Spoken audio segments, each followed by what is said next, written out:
Rules के तरफ चलते हैं और आपको थोड़ा बताते हैं। जो लोग लेट से हैं उनके लिए थोड़ा रिपीट कर देता हूं, सब लोग ध्यान से देखें।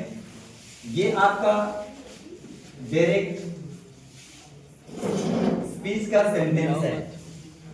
जो सेंटेंस है डायरेक्ट स्पीच का सेंटेंस है जो यहां लिखा है। ध्यान दीजिए सब लोग, ध्यान क्या देना है।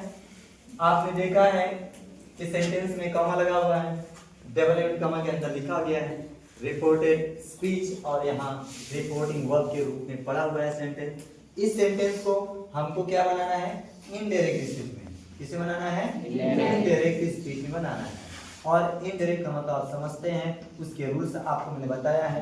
क्या बताया है कि यदि रिपोर्टेड स्पीच तो रिपोर्टिंग वर्ब के सेंटेंस में ऑब्जेक्ट आता है तो इस सेड टू जो सेड टू है इसको किस बदलते हैं, टोल्ड। इसमें टोल्ड में बदलते हैं। तो लिख देता हूं पहले यहाँ पे मैं रवि लिखा जाएगा और यहाँ पर क्या हो जाएगा, टोल्ड हो जाएगा और ये क्या हो जाएगा, मी, क्योंकि टू तक का आपका चेंज हो जाएगा। यहाँ तक की बात क्लियर हो गई। आपको बताया गया कि यदि रिपोर्टिंग वर्ब का सेंटेंस पास्ट टेंस में हो, किसमें हो, पास्ट टेंस, तो जो रिपोर्टेड स्पीच का सेंटेंस रहेगा उसका टेंस बदलेगा, मतलब उसको पास्ट में बदलना पड़ेगा। और प्रोनाउन की चेंजिंग नियम बताया गया है। जैसे यहाँ पे यू जो लिखा है, क्या लिखा है, यू। जो आपका यू लिखा गया है ये कौन सा पर्सन प्रोनाउन है, सेकंड पर्सन प्रोनाउन है। मतलब जब इसको इनडायरेक्ट बनाएंगे तो चेंज करेंगे। थोड़ा सा और देख लीजिए, ये सेंटेंस जब यहाँ खत्म होता है तो दोनों के बीच में एक कंडीशन रहेगा, कंडीशन का नाम क्या है, दैट।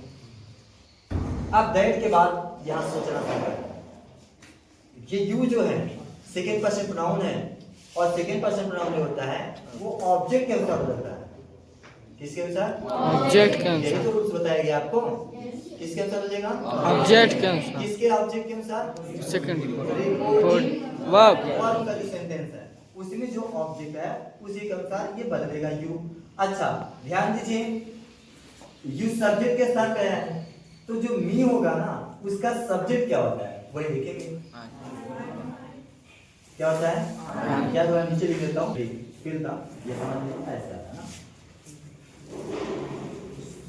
फिर से देखें, मैंने बताया है कि रिपोर्टेड स्पीच के सेंटेंस में चाहे वो फर्स्ट पर्सन प्रोनाउन उपस्थित हो चाहे सेकंड पर्सन प्रोनाउन उपस्थित हो, अगर फर्स्ट पर्सन प्रोनाउन उपस्थित है तो रिपोर्टिंग वर्ब के सेंटेंस के सब्जेक्ट के अनुसार बदलेगा। अगर सेकंड पर्सन प्रोनाउन है तो रिपोर्टिंग वर्ब के सेंटेंस के ऑब्जेक्ट के अनुसार बदलेगा। और जिस रूप में है, ध्यान दीजिए, जिस रूप में है बदलकर उसी रूप में लिखना पड़ता है। फिर से मैंने क्या बताया, जिस रूप का मतलब सब्जेक्ट के स्थान पे है तो जो बदलिएगा चाहे जिसके अनुसार बदलिए लेकिन उसका सब्जेक्टिव केस भी लिखेंगे। जहां ऑब्जेक्ट के स्थान पर बदलेंगे, ऑब्जेक्ट के स्थान पर बदलेंगे तो ऑब्जेक्टिव केस में लिखेंगे। चलिए भी बदलते हैं तो देखा बताते हैं। तो यू कैसे बदल गया, किसके अनुसार, ऑब्जेक्ट। ऑब्जेक्ट में क्या था, मी का सब्जेक्टिव केस क्या होता है, आई। क्यों सब्जेक्टिव केस लिख रहे हैं, क्यों लिख रहे हैं सब्जेक्ट केस, क्योंकि सब्जेक्ट के स्थान में इसलिए आई यहाँ पे सब्जेक्टिव केस में रहेगा। एक काम हो गया। आगे शुड बदलेगा नहीं, क्योंकि मैंने आपको बता दिया शैल होता तो शुड बनता, ऑलरेडी शुड है तो नहीं बदलेगा क्योंकि वह ऑलरेडी पास्ट में हो चुका है, यही ना। अब नॉट है तो नॉट तो ऐसे ही रहेगा। और वर्ब जिस रूप में है शुड के साथ जैसा लगता है वैसे लगा ही है। आगे लिखा गया देखिए मी, ये इंपॉर्टेंट बात है, ये आपकी इंपॉर्टेंट बात है।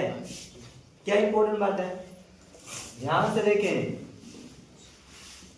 मी जो है फर्स्ट पर्सन प्रोनाउन, कौन सा, फर्स्ट पर्सन। मी कौन सा पर्सन प्रोनाउन है, फर्स्ट पर्सन। फर्स्ट ना, किसके अनुसार बदलेगा, सब्जेक्ट के अनुसार। किसके अनुसार बदलेगा, सब्जेक्ट के अनुसार। और सब्जेक्ट के स्थान पे इसमें है कौन, रवि। लड़के का नाम है ना, यस सर। रवि लड़के का नाम है ना, यस सर। तो लड़के के नाम के लिए प्रोनाउन क्या होता है, ही। क्या होता है, ही होता है। लेकिन ये ऑब्जेक्ट के स्थान पे है तो ही का ऑब्जेक्ट लिखेंगे।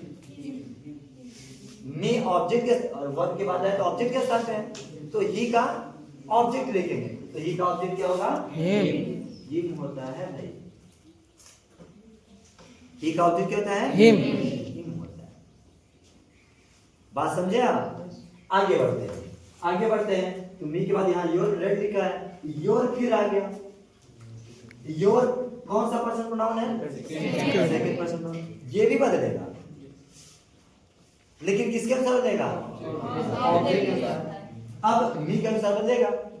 अब मी के अनुसार जब योर बदलेंगे तो योर कौन से केस में लिखा है? ऑब्जेक्टिव नहीं है भाई, पॉसेसिव है। और जो पॉसेसिव केस में है तो मी का पॉसेसिव केस रहेगा, और मी का पॉसेसिव केस होता है माई होता है। क्या होता है? माई। आगे चलते हैं। रेड पेन लिखा गया तो रेड पेन तो भाई नॉर्मली है, रेड पेन लिखा जाएगा। विद लिखा है तो विद लिखता हूं। फिर देखिए माई आ गया। मैंने कहा था ना, आई से रिलेटेड जितने भी आई है, मी है, माई है, माइन है, कोई भी दिखा आपको सबको बदलना पड़ेगा। जिस केस में लिखा रहेगा उसी केस में बदल करके लिखा जाएगा। जैसे यहाँ माई है, माई फर्स्ट पर्सन प्रोनाउन है, किसके अनुसार बदलेगा? सब्जेक्ट वही रवि के अनुसार है। किसके अनुसार? रवि का प्रोनाउन क्या होगा? ही होगा ना। ही का पॉसेसिव चाहिए। ही का पॉसेसिव क्या होता है? हिज होता है। क्या होता है? ही का पॉसेसिव होता है हिज होता है। और इसके बाद क्या लिखा गया है? Green pen. क्या लिखा गया है? ग्रीन पेन लिखा गया है। मैंने बोला था ना, अगर इसको देखेंगे आप तो सभी केस इसमें बदलने वाली व्यवस्था रहेगी। देखिए फर्स्ट पर्सन प्रोनाउन बदला, सेकंड पर्सन प्रोनाउन बदला, उसके सब्जेक्ट की केस में बदला, ऑब्जेक्ट भी केस में बदला। मैं तो यही बोला था ना कि अगर वो फर्स्ट और सेकंड पर्सन प्रोनाउन का कोई भी केस अगर आता है तो वह नियम के अनुसार सेकंड पर्सन ऑब्जेक्ट के अनुसार और फर्स्ट पर्सन प्रोनाउन सब्जेक्ट के अनुसार वह प्रॉपर्ली जैसे बदलता है वैसे बदलेगा। ध्यान क्या देना है? जिसको बदलिएगा, जिस केस में है बदलकर उसी केस में लिखिएगा। सब्जेक्ट के स्थान पे था सब्जेक्ट लिखा गया, ऑब्जेक्ट के स्थान पे था देखिए यहाँ पे ऑब्जेक्ट केस में लिखा गया, पॉसेसिव केस में था देखिए पॉसेसिव केस में। जिस केस में रहेगा उसी केस में भी लिखना है। तो मैंने क्या बोला था, इसको समझना आसान नहीं है। अगर आपने मेहनत किया, सीखा तो आप समझ जाएंगे। Thank you for watching. मैं मिलता हूं इसी तरह के एग्जाम्पल के साथ।